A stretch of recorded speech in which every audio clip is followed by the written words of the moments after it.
Hi friends, எல்லோருக்கும் வணக்கம். எல்லோரும் எப்படி இருக்கீங்க? எல்லோரும் நல்லா இருப்பீங்கன்னு நினைக்கிறேன்.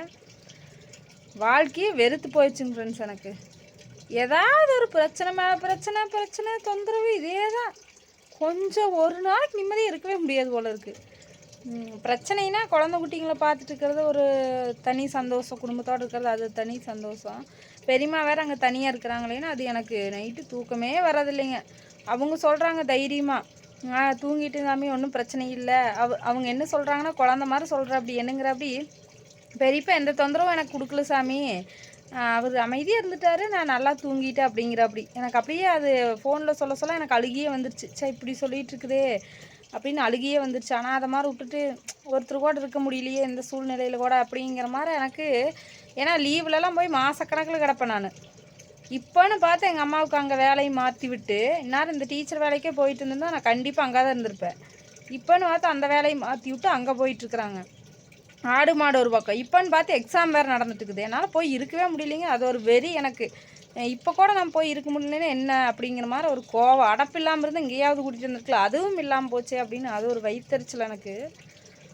இதில் வர கழுத்து வலிங்க ஃப்ரெண்ட்ஸ். காலையிலேருந்து இந்த கழுத்து ரொம்ப அசைக்கவே முடியல. என்னாச்சுன்னு தெரியல. ஒரு சைடாக வச்சு படுத்துட்டுனா நரம்பு சுளுக்கிச்சான்னு தெரியல. அது ஒரு வேதனை, சுருக்கும் கழுத்து வலி. ஆடு மேய்க்கிறதுக்கே ஓலிங்க இருக்கிற இலையை மட்டும் கட்டி விட்டுட்டு ட்ரெஸ் எல்லாம் துவைக்காமல் இருந்துச்சா. நேற்றும் துவைக்கிறதுக்கு நேரம் இல்லையா, டேப்லெட் போட்டு தூங்கிட்டுனா இன்றைக்கி ரொம்ப ட்ரெஸ் எல்லாம் சேர்ந்துருச்சு. யூனிஃபார்மும் இருந்துச்சுன்னு சொல்லிட்டு அதெல்லாம் எடுத்து துவைக்கிறதுக்கு மிஷினில் போட்டு விட்டுட்டு ஆடுகளுக்கு தலையை எங்கள் அம்மா கட்டிவிட்டு இன்றைக்கி எங்கள் அம்மா கொஞ்சம் லேட்டாக தான் போனாங்க.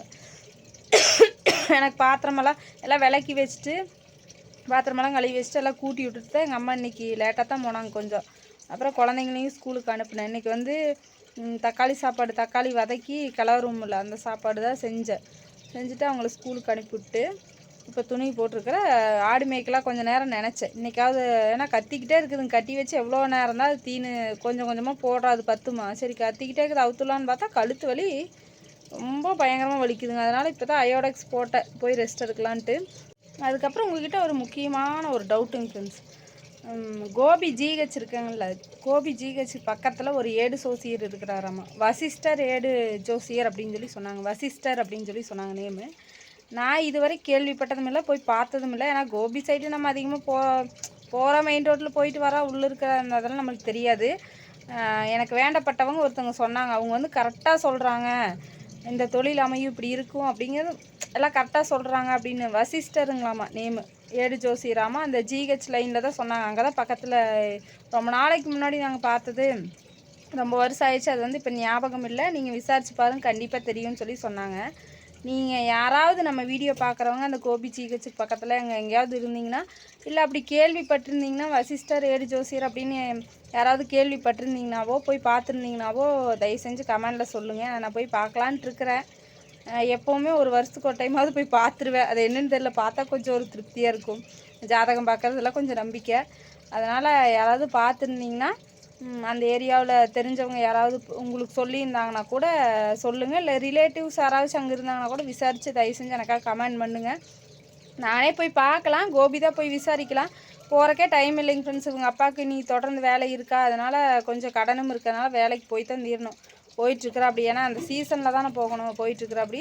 இங்கே நம்மளுக்கு ஆடு மாடெல்லாம் பிடிச்சி கட்டிட்டு பஸ் ஏறி போகிறதுக்குள்ளேயே மத்தியானத்துக்கு மேலே ஆயிருங்க. வெயில் வேறு ஓவராக இருக்கிறனால நம்மளால் முடியல. மறுபடியும் சாயந்தரம் அந்த ஆடு மேய்க்கிற டைம் குடியாரணும். இன்றைக்கி பாருங்கள், பெரியம்மா வீட்டுக்கு போகலான்னு நினச்சேன். நேரமாக எல்லா வேலையும் முடிச்சுட்டு கொஞ்சம் போயிட்டு பார்த்துட்டு சாயந்தரம் வரைக்கும் இருந்துட்டு அது வரலான்னு நினச்சா, ஐயோ உடம்பு ஒத்துழைக்கவே பயமாக இருக்குது. போயிட்டு மறுபடியும் வரதா டக்குன்னு அப்படின்னு பயமாக இருக்குது எனக்கு. ஃபஸ்ட்டெல்லாம் கொஞ்சம் டக்குன்னு கிளம்பி போயிருந்தேன். வெயில் தாக்கத்தினால நம்மளால் முடிய மாட்டேங்குது. அப்படி தான் ஸ்கூட்டர் அப்படி தான் சரி ஸ்கூட்டி வாங்கிக்கலான்னு சொல்லிட்டு செகண்ட்ஸில் பார்த்தேன். அந்த டிஎன் பாளையத்தில் பார்த்தேன். அதனால ரேட்டு ஃபுல்லாக சொல்கிறாங்க, 50க்கு பக்கமாக சொல்கிறாங்க. இதனால இதுவே இவ்வளோ சொல்கிறாங்கன்ட்டு அடிச்சு பிடிச்சி ஒடியாந்துட்டு நான் போய் பார்த்ததெல்லாம் பார்த்தேன். சரி ஒரு வண்டி வாங்கி வச்சிட்டோம்னா நம்ம திடீர்னு பெரியமா போய் பார்க்கலாம் வரலாம், கொஞ்சம் நம்மளுக்கு சலுப்பு இல்லாமல் இருக்குன்னு பார்த்தா அதுவும் நம்மளுக்கு சதி ஓட்டுது. எல்லாம் ஃபுல் ரேட்டு. சரி எக்ஸல் தான் எடுக்கலான்னு பார்த்தா எக்ஸலே 30,000 வச்சுருக்குறாங்க. ஏன்னா சாமி காசு இல்லைன்னு சொல்லிட்டு ஒரே ஓட்டோடியான்ட்டு.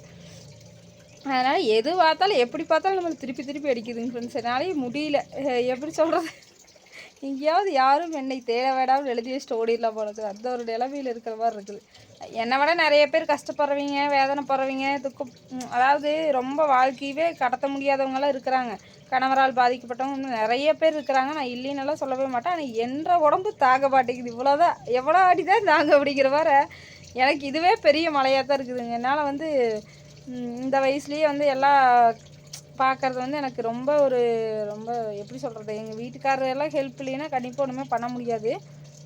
இருந்தாலும் உடம்பு ஒத்துழைக்கணும் இல்லைங்க ஃப்ரெண்ட்ஸ், மனதும் ஒத்துழைக்கணும். ஒன்றும் முடிய மாட்டேன், சோர்வாயிடுறேன் ரொம்பவுமே. நான் குழந்தைங்களை அனுப்பிச்சிட்டு இந்த மாதிரி வீட்டு வேலை செஞ்சு முடிக்கிறதுக்கே பெரிய மலையை முறிக்கிற மாதிரி இருக்குது. ஆடு மாடு பார்த்துட்டு வீட்டு வேலையை செய்கிறதுக்கு நீ அங்கே பஸ் ஏறி போகிறதுனா நம்ம வீட்டுக்கு பக்கத்துலேயே பஸ் இருக்குது. 1 கிலோமீட்டர் நடந்தில் போய் ஏறணும். நேற்று பாருங்கள் கொரியர் வந்தது, அது கொளப்பலூரில் இருக்குது மெடிக்கலில். அது இன்னும் போய் வாங்க முடியல. அவரும் வேலைக்கு போயிட்டு அப்படி நான் போகிறேன்னா 1 கிலோமீட்டர் நடந்து போய் பஸ் ஏறி போய் வாங்கிட்டு மறுபடியும் அங்கே பஸ்ஸுக்கு வெயிட் பண்ணி நின்று வந்து இறங்கி மறுபடியும் வெயில் 1 கிலோமீட்டர் நடக்கணும். அதை நினச்சா எனக்கு பயமாக இருக்குது. ஓகேங்க ஃப்ரெண்ட்ஸ், ஜிஹெச்சு பக்கத்தில் வசிஷ்டர், ஏடு ஜோசியர் அப்படின்னு யாராவது இருந்தாங்கன்னா உங்களுக்கு தெரிஞ்சிருந்தால் மறக்காமல் கமெண்டில் சொல்லுங்கள். இன்றைக்கி நம்ம வீட்டில் தக்காளி சாப்பாடு தான். தக்காளி பழம் வணக்கி கிளறி சாப்பாடு போட்டு கொடுத்தாச்சு. அப்புறம் பீட்ரூட் சட்னி நல்லாயிருக்குன்னு ஆராதனை குட்டி கேட்டதுனால இன்றைக்கி காலையில் பீட்ரூட் சட்னியும் அரைச்சிட்டு அதையும் வந்து வச்சு கொடுத்துட்டுட்டேன். அம்மாவுக்கு வந்து ரசம், பீட்ரூட் சட்னி ரசம் அதை போட்டு கொடுத்துட்டேன். இப்போ வந்து நான் தக்காளி சாப்பாடு தான் சாப்பிட போகிறேன். உங்கள் வீட்டிலலாம் என்ன சமையல் அப்படின்னு சொல்லி மறக்காமல் சொல்லுங்கள். ஓகே, பெரியமா தைரியமாக இருக்கணும்.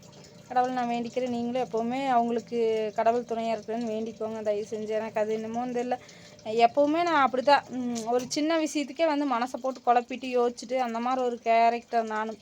ஒரு சிலரெல்லாம் சரி இருங்க தீயம் போட்டுக்குங்க அப்படின்ட்டு அப்படியே அதோட போட்டு கம்முன்னு போயிட்டு அவங்க வேலையை பார்க்குறக்கு ஆரம்பிச்சிடுவாங்க. அது பெற்ற தாயவே அப்படி தான் பண்ணுவாங்க, நிறைய பேர் பார்த்துருக்குறேன்.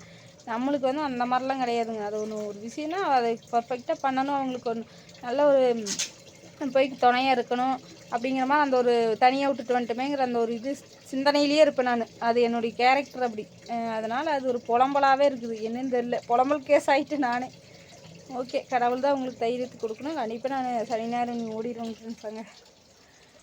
ஓகே, அடுத்த ஒரு வீடியோவில் பார்க்கலாம். ஏடு ஜோசியர் தெரிஞ்சால் மறக்காமல் கமெண்டில் சொல்லுங்கள். அந்த கழுத்து வலிக்கு ஏதாவது டிப்ஸ் இருந்தால் சொல்லுங்கள். அயோடெக்ஸ் போட்டேன், கொஞ்சம் ஒரு மாதிரி இருக்குது. போய் நான் ரெஸ்ட் எடுக்கிறேன். இப்போவே மயக்க வர மாதிரி இருக்குது.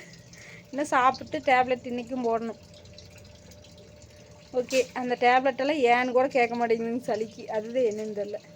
அடுத்த வீடியோவில் பார்க்கலாம். Bye friends. சப்போர்ட் பண்ணுற அனைத்து நல்லுள்ளவங்களுக்கும் ரொம்ப ரொம்ப நன்றி. பாய். இந்த ஒரு ஹெல்ப் மட்டும் பண்ணுங்கள், ஜோசியர் தெரிஞ்சால் சொல்லுங்கள். ஓகேங்களா? பாய். வசிஷ்டர் ஏடு ஜோசியர். Okay bye. பாய் வேறு குளருது. இந்த மகராசிகளாக கத்தி கத்தி பார்த்தாங்க.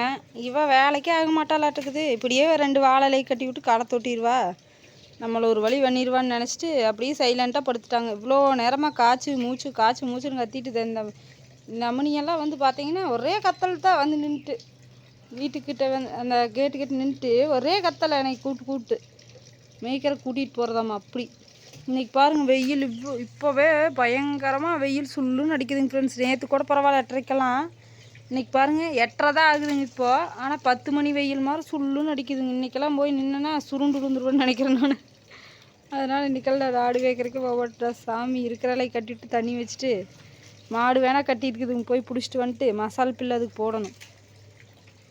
எப்பா சாமி, நம்மளால முடியாது. எப்படித்தான் காடு தோட்டத்தில் வேலை செய்கிறீங்க? இந்த வருஷம் பார்த்துருங்க, கூலிங்கான பொருளெல்லாம் சாப்பிடுங்க தயவு செஞ்சு. வெயில் தாக்கம் அதிகமாக இருக்குதுங்களாம்மா, உடம்பு சரியில்லாமல் போயிட போகுது. பார்த்து கவனமாக இருங்க சரிங்களா? காசு வேணும் கூட அப்புறம் சம்பாரிச்சிக்கலாம்.